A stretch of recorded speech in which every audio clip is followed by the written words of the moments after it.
welcome to another episode of Simple Vegan Recipes. And I'm gonna do a nut seed butter with turmeric, black pepper, and salt. So we're gonna use a food processor for this recipe. And on the counter, we have with us half a cup of sliced almonds, half a cup of raw pumpkin seeds, 1 cup of walnuts, 1/4 of a cup of olive oil, 2 tablespoons of maple syrup, and over here we have our turmeric, our black pepper, and salt. You know I love turmeric because turmeric has so many health benefits. What we're gonna do, let's put all of those ingredients into the food processor and we're gonna blend this until it is smooth and buttery. If you would like to try those recipes, as I encourage you guys, always give those recipes a try and subscribe to this channel for more simple vegan recipes. So let's go ahead and put those into the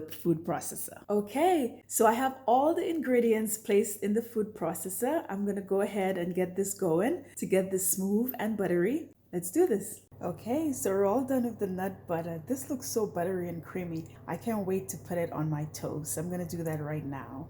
Okay, so we're all done with the simple vegan recipe, and this nut seed butter looks delicious. I just placed it on my toast and I'm gonna have a bite in a while. I encourage you guys, as I always do, to give those simple vegan recipes a try and subscribe to this channel for more simple vegan recipes. And I'll see you next time on Simple Vegan Recipes. Bye for now.